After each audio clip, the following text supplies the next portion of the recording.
ഹിസ്റ്ററിയുടെ model എക്സാമിന് നിങ്ങൾ ഉറപ്പായിട്ടും പഠിച്ചിട്ടുണ്ട്. ടോപ്പിക്കുകളാണ് പറയുന്നത്. നമുക്ക് 15ഓളം പാഠങ്ങൾ പഠിക്കാനുണ്ട്. അപ്പോൾ ആ 15 ചാപ്റ്റേഴ്സിലെയും ഏറ്റവും ഇമ്പോർട്ടൻ്റ് ആയിട്ടുള്ള കാര്യങ്ങളാണ് പറയുന്നത്. ഈ ഇമ്പോർട്ടൻ്റ് കാര്യങ്ങൾ പറഞ്ഞാൽ തന്നെ നിങ്ങൾക്ക് 80 മാർക്ക് തന്നെ വാങ്ങിക്കാൻ സാധിക്കും. അപ്പോൾ നമുക്ക് വീഡിയോയിലോട്ട് പോകാം. ഒന്നാമത്തെ ചാപ്റ്ററിൻ്റെ പേര് ഇഷ്ടികകൾ, കമണികൾ, അസ്ഥികൾ, ബ്രിക്സ്, ബീഡ്സ് ആൻഡ് ബോൺസ് എന്നാണ്. ഈ ചാപ്റ്റർ ആദ്യം പഠിക്കേണ്ടത് മോഹൻജൊദാരോ ഒരു ആസൂത്രിത നഗരകേന്ദ്രം എന്ന ഭാഗമാണ്. Mohenjodaro A planned urban centre. ഇവിടുന്ന് 8 മാർക്കിന് ഒരു എസ്സേ ക്വസ്റ്റ്യൻ വരും. അപ്പോൾ 8 മാർക്കിന് ചോദിച്ചാൽ നമ്മൾ എന്തൊക്കെ എഴുതണം? മോഹൻജൊദാരോയെക്കുറിച്ച് എഴുതണം. പിന്നെന്താ, അവിടുത്തെ അഴുക്കുചാൽ സംവിധാനത്തെക്കുറിച്ച്, ഡ്രെയിനേജ് സിസ്റ്റത്തെക്കുറിച്ച് എഴുതണം. പിന്നെന്താ, അവിടുത്തെ വീടുകളെക്കുറിച്ച്, ഗൃഹനിർമ്മാണ വാസ്തുവിദ്യ, ഡൊമസ്റ്റിക് ആർക്കിടെക്ചറിനെ കുറിച്ച് എഴുതണം. പിന്നെന്താ, കോട്ട എഴുതണം, സിറ്റാഡൽ, ലോവർ ടൗൺ കീഴ്പട്ടണത്തെക്കുറിച്ച് എഴുതണം. പിന്നെ വലിയ കുളിപ്പുര, ഗ്രേറ്റ് ബാത്ത്. ഇത്രയും കാര്യങ്ങൾ എഴുതിയാലാണ് നമുക്ക് 8 മാർക്കിന് കിട്ടുക. അപ്പോൾ മോഹൻജൊദാരോയെക്കുറിച്ചുള്ള എസ്സേ നിങ്ങൾ പഠിച്ചിട്ടുണ്ടാവണം. മറ്റൊന്നാണ് ഈ പാഠത്തിൽ നിന്ന് പഠിക്കേണ്ട ഒരു ചോദ്യമാണ് അസംസ്കൃത വസ്തു ശേഖരണ തന്ത്രങ്ങൾ, സ്ട്രാറ്റജീസ് ഫോർ പ്രൊക്യൂറിങ് മെറ്റീരിയൽസ് എന്ന ഭാഗം. അതായത് ഹാരപ്പൻ ജനത എങ്ങനെയാണ് അസംസ്കൃത വസ്തുക്കൾ കണ്ടെത്തിയിട്ടുള്ളത് എന്നാണ് അവിടെ പറയുന്നത്. അതെങ്ങനെയാണെന്നാണ് നോക്കേണ്ടത്. അതൊരു 5 മാർക്കിന് വരുന്നൊരു ക്വസ്റ്റ്യനാണ്. ആ ഭാഗം നോക്കിയിട്ടുണ്ടാവണം. മറ്റൊരു ചോദ്യം ഹാരപ്പൻ ലിപിയെക്കുറിച്ചുള്ളതാണ്. സ്ക്രിപ്റ്റ്, നിഗൂഢമായ കയ്യെഴുത്ത് എന്നാണ് ആ ഭാഗത്തെ പറയുന്നത്. ഹാരപ്പൻ ലിപിയെക്കുറിച്ചാണ് അവിടെ പറയുന്നത്. ഹാരപ്പൻ ലിപിയുടെ സവിശേഷതകളും പ്രത്യേകതകളൊക്കെ 4 മാർക്കിന് ചോദിക്കുന്ന ഒരു ക്വസ്റ്റ്യനാണ്. അത് നോക്കിയിട്ടുണ്ടാവണം. മറ്റൊന്നാണ് ഹാരപ്പൻ സംസ്കാരത്തിൻ്റെ അന്ത്യം, എൻഡ് ഓഫ് ദ സിവിലൈസേഷൻ എന്ന് പറയുന്ന ഭാഗം. എന്തൊക്കെ കാരണങ്ങളാണ് ഹാരപ്പൻ സംസ്കാരത്തിൻ്റെ തകർച്ചയ്ക്ക് കാരണമായിട്ടുള്ളതെന്ന് നോക്കണം. അതൊരു 4 മാർക്കിനും 5 മാർക്കിനും ഷുവറായിട്ടും വരുന്നതാണ്.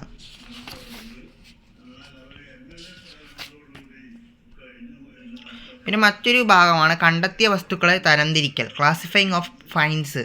അതായത് പുരാവസ്തു ഗവേഷകർ എങ്ങനെയാണ് ഒരു വസ്തുവിനെ തരംതിരിച്ചെടുക്കുന്നതെന്ന് ഉള്ളതാണ് അവിടെ പറയുന്നത്. അതൊരു 4 മാർക്കിന് വരുന്നൊരു ചോദ്യമാണ്. അതൊന്ന് നോക്കിയിട്ടുണ്ടാവണം. ഇത്രയും കാര്യങ്ങളാണ് ഒന്നാമത്തെ പാഠത്തിൽ പഠിക്കാനുള്ളത്. ഇനി രണ്ടാമത്തെ ചാപ്റ്ററിൻ്റെ പേര് വരുന്നത് രാജാക്കന്മാർ, കൃഷിക്കാർ, പട്ടണങ്ങൾ എന്നാണ്. കിങ്സ്, ഫാമേഴ്സ് ആൻഡ് ടൗൺസ് എന്നാണ്. ഈ പാഠത്തിൽ ആദ്യം നമ്മൾ പഠിക്കേണ്ടത് മഗധയെക്കുറിച്ചാണ്. മഗധ 16ൽ ഒന്നാമത് Magadha, first among the 16 Magadha എന്ന് പറയുന്ന ഭാഗം.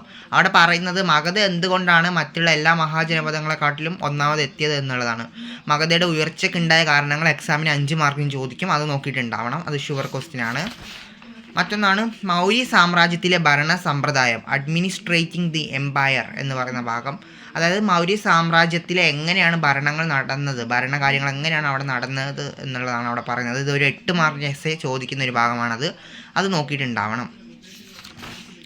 മറ്റൊന്നാണ് അശോകൻ്റെ ധർമ്മ തത്വങ്ങൾ, അശോകൻ്റെ ധർമ്മ എന്ന് പറയുന്ന ഭാഗം. അത് 4 മാർക്കിന് ചോദിക്കും. അശോക ചക്രവർത്തിയുടെ ധർമ്മത്തെക്കുറിച്ച് 4 മാർക്കിന് ചോദിക്കും. അത് നോക്കിയിട്ടുണ്ടാവണം.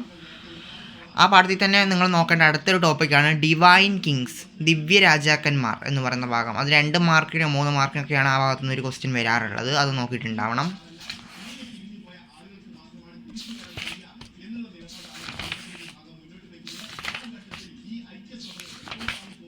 മറ്റൊന്ന് കൊത്തുലിഖിതങ്ങളുടെ പരിമിതികൾ, ലിമിറ്റേഷൻസ് ഓഫ് ഇൻസ്ക്രിപ്ഷണൽ എവിഡൻസ്, അല്ലെങ്കിൽ ശിലാസനം വഴി ലഭിക്കുന്ന തെളിവുകളുടെ പരിമിതികൾ. കൊത്തുലിഖിതങ്ങൾ എന്നാണ് എക്സാമിന് കാണുക. അതിൻ്റെ ഇൻസ്ക്രിപ്ഷണൽ എവിഡൻസിൻ്റെ ലിമിറ്റേഷൻസ് 4 മാർക്കിനോ 5 മാർക്കിനോ ചോദിക്കും. അത് നിങ്ങൾ പഠിച്ചിട്ടുണ്ടാവണം. ഇതൊക്കെയാണ് രണ്ടാമത്തെ ചാപ്റ്ററിൽ പഠിക്കേണ്ടത്. ഇനി മൂന്നാമത്തെ ചാപ്റ്ററിലോട്ട് നമുക്ക് കടക്കാം. മൂന്നാമത്തെ ചാപ്റ്ററിന് പേര് ബന്ധുത്വം, ജാതി, വർഗം, കിങ്ഷിപ്പ്, കാസ്റ്റ് ആൻഡ് ക്ലാസ് എന്നാണ്. ഈ ചാപ്റ്ററിൽ ആദ്യം നമ്മൾ പഠിക്കേണ്ടത് വിവാഹ നിയമങ്ങളാണ്, റൂൾസ് ഓഫ് മാരേജ്. അവിടെ പറയുന്നത് എൻഡോഗമിയെയും എക്സോഗമിയെയും കുറിച്ചാണ്.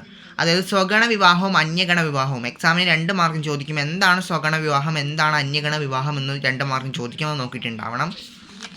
മറ്റൊന്ന് ശരിയായ ജോലി എന്ന് പറയുന്നൊരു ഭാഗമുണ്ട്, ദ റൈറ്റ് ഒക്യുപ്പേഷൻ. അവിടെ നിന്ന് ഒരു 4 മാർക്കിന് ഒരു ക്വസ്റ്റ്യൻ വരുന്നതാണ്. ഇവിടെ പറയുന്നത് 4 വർണ്ണങ്ങളുടെ, ബ്രാഹ്മണർ, ക്ഷത്രിയർ, വൈശ്യർ, ശൂദ്രർ എന്ന് പറയുന്ന 4 വർണ്ണങ്ങളുടെ മാതൃകാ തൊഴിലിനെ കുറിച്ചാണ്.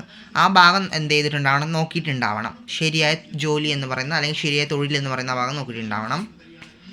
മറ്റൊന്നാണ് ചണ്ടാളന്മാരുടെ ചുമതലകൾ. ഇതേ ചാപ്റ്ററിൽ തന്നെ പറയുന്നുണ്ട് ചണ്ടാളന്മാരുടെ ചുമതലകൾ. അതൊന്ന് നോക്കിയിട്ടുണ്ടാവണം. അത് വല്ലപ്പോഴും ചോദിക്കുന്നൊരു ചോദ്യമാണ്. അതൊന്നും ജസ്റ്റ് നോക്കിയിട്ടുണ്ടാവണം. മറ്റൊന്നാണ് ഗ്രന്ഥങ്ങൾ എങ്ങനെ പഠന വിധേയമാക്കണം. Handling text, historians and Mahabharata എന്ന് പറയുന്ന ഭാഗം. അതായത് ഒരു ഗ്രന്ഥം നമ്മൾ കൈകാര്യം ചെയ്യുമ്പോൾ എന്തൊക്കെയാണ് ശ്രദ്ധിക്കേണ്ടതെന്നാണ് ഇവിടെ പറയുന്നത്. ഇതും 4 മാർക്കിനോ 5 മാർക്കിനോ വരുന്നൊരു ഭാഗം തന്നെയാണ്, നോക്കിയിട്ടുണ്ടാവണം. പിന്നെ പറയുന്നത് ഊർജ്ജസ്വല ഗ്രന്ഥം, എ ഡൈനാമിക് ടെസ്റ്റ് എന്ന് പറയുന്ന ഭാഗം. അവിടെ പറയുന്നത് മഹാഭാരതത്തെക്കുറിച്ചാണ്. മഹാഭാരതം എന്തുകൊണ്ടാണ് ഒരു ഊർജ്ജസ്വല ഗ്രന്ഥമായി കണക്കാക്കുന്നതെന്നാണ് ആ ഭാഗത്തുനിന്ന് ക്വസ്റ്റ്യൻ വരുന്നത്. അതൊന്ന് നോക്കിയിട്ടുണ്ടാവണം. അതൊരു 4 മാർക്കിനോ 3 മാർക്കിനോ വല്ലപ്പോഴും ചോദിക്കുന്ന ഒരു ക്വസ്റ്റ്യനാണ്, അത് നോക്കിയിട്ടുണ്ടാവണം. ഇനി 4ാമത്തെ പാഠത്തിൻ്റെ പേര് ചിന്തകർ, വിശ്വാസങ്ങൾ, നിർമ്മിതികൾ, തിങ്കേഴ്സ്, ബിലീഫ്സ് ആൻഡ് ബിൽഡിങ്സ് എന്ന് പറയുന്ന ചാപ്റ്ററാണ്. ഇവിടെ നമുക്ക് മെയിനായിട്ട് നോക്കേണ്ടത് എന്താണ്, മഹാവീരനെക്കുറിച്ച് അല്ലെങ്കിൽ ജൈന മതത്തെക്കുറിച്ചാണ് നോക്കേണ്ടത്. ജൈന തത്വങ്ങൾ എക്സാമിന് ചോദിക്കും. ജൈനീസത്തെക്കുറിച്ച് എന്തൊക്കെയാണ് ജൈന മതത്തിൻ്റെ തത്വങ്ങൾ, 3 മാർക്കിനോ 5 മാർക്കിനോ 4 മാർക്കിനോ ഒക്കെ വരുന്നതാണ് ജൈന മതത്തിൻ്റെ തത്വങ്ങൾ എന്ന് പറയുന്നത്. ആ ഭാഗം നോക്കിയിട്ടുണ്ടാവണം. മറ്റൊന്നാണ് നമ്മളുടെ ബുദ്ധനെ കുറിച്ചുള്ളത്, ദ ടീച്ചിങ്സ് ഓഫ് ബുദ്ധ, ബുദ്ധൻ്റെ ഉപദേശങ്ങളെക്കുറിച്ച് എക്സാമിന് ചോദിക്കും. ബുദ്ധൻ്റെ തത്വങ്ങൾ എന്തൊക്കെയാണെന്ന് 4 മാർക്കിനോ 5 മാർക്കിനോ ചോദിക്കും. ഒന്നെങ്കിൽ ഈ പാഠത്തിൽ നിന്ന് ജൈന മതത്തെക്കുറിച്ച് ചോദിക്കും, അല്ലെങ്കിൽ ബുദ്ധമതത്തെക്കുറിച്ച് ചോദിക്കും. അത് നോക്കിയിട്ടുണ്ടാവണം. ബുദ്ധമതത്തിൻ്റെ തത്വങ്ങൾ നോക്കിയിട്ടുണ്ടാവണം. മറ്റൊന്നാണ് ഈ പാഠത്തിൽ നിന്ന് ചോദിക്കാൻ ചാൻസുള്ള കാര്യങ്ങളാണ് സ്തൂപത്തിൻ്റെ ഘടന, അല്ലെങ്കിൽ സ്തൂപത്തിനെ കുറിച്ച് ഒരു 6 മാർക്കിനോ 3 മാർക്കിനോ 5 മാർക്കിനോ വരെ ഒരു ക്വസ്റ്റ്യൻ ഉണ്ടാവാറുണ്ട്. ദ സ്ട്രക്ചർ ഓഫ് സ്തൂപ, സ്തൂപത്തിൻ്റെ ഘടന, അത് വളരെ ഇമ്പോർട്ടൻ്റ് ആണ്, എന്തായാലും നോക്കിയിട്ടുണ്ടാവണം. എല്ലാ എക്സാമിനും വരുന്ന ഒരു ഭാഗമാണത്, അത് നോക്കാം. മറ്റൊന്നാണ് മഹായാന ബുദ്ധമതവും ഹീനായാന ബുദ്ധമതവും തമ്മിലുള്ള വ്യത്യാസം. അത് ഈ പാഠത്തിലാണ് വരുന്നത്. മഹായാന ബുദ്ധമതവും ഹീനായാന ബുദ്ധമതവും തമ്മിലുള്ള വ്യത്യാസം, അതും നോക്കിയിട്ടുണ്ടാവണം. ഇതൊക്കെയാണ് 4ാമത്തെ ചാപ്റ്റർ നോക്കേണ്ടത്. ഇനി 5ാമത്തെ ചാപ്റ്റർ 8 മാർക്കിന് എസ് എ ക്വസ്റ്റ്യൻ വരുന്ന ചാപ്റ്ററാണ് സഞ്ചാരികളുടെ കണ്ണുകളിലൂടെ, through the eyes of the travellers എന്ന് പറയുന്ന ചാപ്റ്ററാണ്. ഇവിടെ 3 സഞ്ചാരികളെ കുറിച്ചാണ് പറയുന്നത്. അതിലാദ്യം നമ്മൾ പറയുന്നത് അൽബിറൂണിയെ കുറിച്ചാണ്. അൽബിറൂണിയെ കുറിച്ച് പറയുമ്പോൾ അദ്ദേഹം 8 മാർക്കിന് ചോദിക്കും. അൽബിറൂണിയെ കുറിച്ച് ഒരു എസ് എഴുതാൻ ചോദിക്കും. അപ്പോൾ അൽബിറൂണിൻ്റെ ജീവിതത്തെക്കുറിച്ച് നമ്മൾ കുറച്ച് എഴുതണം. പിന്നെ അതേപോലെ തന്നെ അദ്ദേഹത്തിൻ്റെ പ്രശസ്ത പുസ്തകമായ കിതാബുൽ ഹിന്ദിനെ കുറിച്ച് നമ്മൾ എഴുതിയിട്ടുണ്ടാവണം. പിന്നെ അദ്ദേഹം ഇന്ത്യയിൽ അനുഭവപ്പെട്ട തടസ്സങ്ങൾ, മനസ്സിലാക്കാനുള്ള തടസ്സങ്ങൾ മറികടക്കുന്നു എന്ന ഭാഗം, അതായത് അദ്ദേഹത്തിന് ഇന്ത്യയിൽ എന്തൊക്കെ തടസ്സങ്ങൾ നേരിട്ടു എന്നാണ് അവിടെ പറയുന്നത്, അത് എഴുതിയിട്ടുണ്ടാവണം. പിന്നെ അദ്ദേഹം ജാതി വ്യവസ്ഥയെക്കുറിച്ചും പറയുന്നുണ്ട്, ഇന്ത്യയിൽ കണ്ട ജാതി വ്യവസ്ഥയെക്കുറിച്ച്, അതും നോക്കിയിട്ടുണ്ടാവണം. മറ്റൊരു സഞ്ചാരിയാണ് ഇബിൻ ബത്തൂത്ത. ഇബിൻ ബത്തൂത്തയെക്കുറിച്ച് ചോദിക്കുമ്പം ഒരു ആദ്യകാല സഞ്ചാരി, പിന്നെ അദ്ദേഹത്തിൻ്റെ പുസ്തകമായ റിഹില, ഇതിനെയൊക്കെ കുറിച്ച് നോക്കിയിട്ടുണ്ടാവണം. പിന്നെന്താ, നാളികേരവും വെറ്റിലയും, the coconut and the paan എന്ന് പറയുന്ന ഭാഗം, അദ്ദേഹം നാളികേരത്തെയും വെറ്റിലയും കുറിച്ച് കുറച്ച് കാര്യങ്ങൾ പറയുന്നുണ്ട്, അതൊന്നും നോക്കിയിട്ടുണ്ടാവണം. പിന്നെ അതേപോലെ തന്നെ ഇബിൻ ബത്തൂത്ത ഇന്ത്യൻ നഗരങ്ങളെക്കുറിച്ച് പറയുന്നുണ്ട്. ഇബിൻ ബത്തൂത്ത ആൻഡ് ഇന്ത്യൻ സിറ്റീസ്, ആ ഭാഗവും നമ്മൾ നോക്കിയിട്ടുണ്ടാവണം. പിന്നെ ലാസ്റ്റത്തെ നമ്മൾ പറയുന്ന ഒരു സഞ്ചാരിയാണ് ആ പാഠത്തിൽ ഫ്രാങ്കോയിസ് ബർണിയർ. ഫ്രാങ്കോയിസ് ബർണിയറെ കുറിച്ച് പറയുമ്പം അദ്ദേഹത്തിൻ്റെ ജീവിതത്തെക്കുറിച്ച് നമ്മൾ മനസ്സിലാക്കിയിട്ടുണ്ടാവണം. പിന്നെ കിഴക്കും പടിഞ്ഞാറും ഒരു താരതമ്യം എന്ന് പറയുന്ന ഒരു ഭാഗമുണ്ട്, കമ്പയറിങ് ഈസ്റ്റ് ആൻഡ് വെസ്റ്റ്, ആ ഭാഗം നോക്കിയിട്ടുണ്ടാവണം. അതേപോലെ തന്നെ ഭൂമിയുടെ ഉടമസ്ഥാവകാശത്തെക്കുറിച്ചുള്ള പ്രശ്നം, the question of land ownership എന്ന ഭാഗവും നോക്കിയിട്ടുണ്ടാവണം. 8 മാർക്കിന് എസ് ചോദിച്ചാൽ അതൊക്കെ നമ്മൾ എഴുതണം. ഇതൊക്കെയാണ് 5ാമത്തെ പാഠത്തിൽ പഠിക്കേണ്ടത്. ഇനി നമുക്ക് നോക്കാനുള്ളത് 6ാമത്തെ പാഠമാണ്, ഭക്തി സൂഫി പാരമ്പര്യങ്ങൾ, ഭക്തി സൂഫി ട്രഡീഷൻസ് എന്നാണ് 6ാമത്തെ പാഠത്തിൻ്റെ പേര്. ഈ ചാപ്റ്റർ ആദ്യം പഠിക്കേണ്ടത് ആൾവാർമാരെക്കുറിച്ചും നായനാർമാരെക്കുറിച്ചുമാണ്. The Alvars and നായനാർസ് of Tamil Nadu. ഒന്നെങ്കിൽ 2 മാർക്കിന് ഇവരുടെ ഡിഫറൻസ് ചോദിക്കും, അല്ലെങ്കിൽ 4 മാർക്കിനും ഡിഫറൻസ് ചോദിക്കും. ഇവർ തമ്മിലുള്ള വ്യത്യാസങ്ങൾ എന്തൊക്കെയാണെന്നുള്ളത് ചോദിക്കും. മറ്റൊന്നാണ് വീരശൈവ പാരമ്പര്യം, അല്ലെങ്കിൽ വീരശൈവ പ്രസ്ഥാനം, the Veerashaiva tradition in Karnataka. 5 മാർക്കിനോ 6 മാർക്കിനോ വരും. വീരശൈവ പ്രസ്ഥാനത്തെക്കുറിച്ചൊരു കുറിപ്പ് എഴുതാൻ ചോദിക്കും. അപ്പോൾ അത് നമ്മൾ എന്ത് ചെയ്തിട്ടുണ്ടാവണം, പഠിച്ചിട്ടുണ്ടാവണം. ഷുവർ ക്വസ്റ്റ്യൻ ആണ്. മറ്റൊന്നാണ് സൂഫിസത്തെക്കുറിച്ച് ഈ പാഠത്തിൽ പറയുന്നുണ്ട്. സൂഫിസം വല്ലപ്പോഴും ചോദിക്കാം, അതുകൊണ്ട് ജസ്റ്റ് ഒന്ന് നോക്കുക, അത്ര ഇമ്പോർട്ടൻ്റ് അല്ല, വല്ലപ്പോഴും ചോദിച്ചാൽ ആകും.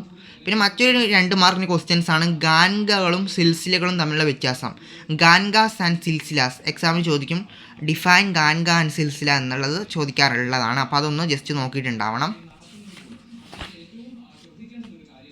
മറ്റൊന്നാണ് സിയാറത്തും ഗവാലിയും, എല്ലാ എക്സാമിനും വരുന്നതാണ് സിയാറത്തും ഗവാലിയും തമ്മിലുള്ള വ്യത്യാസം. 2 മാർക്കിനോ 4 മാർക്കിനോ ചോദിക്കും, എന്താണ് സിയാറത്തും ഗവാലിയും തമ്മിലുള്ള വ്യത്യാസം എന്നുള്ളത്, അത് നോക്കിയിട്ടുണ്ടാവണം. നമ്മൾ ഈ പാഠത്തിൻ്റെ അവസാനം നമ്മൾ 3 ഭക്തി പ്രസ്ഥാനവുമായി ബന്ധപ്പെട്ട വ്യക്തികളെ കുറിച്ചാണ് പറയുന്നത്. അതിലാദ്യം നമ്മൾ പറയുന്നത് കബീറിനെ കുറിച്ചാണ്.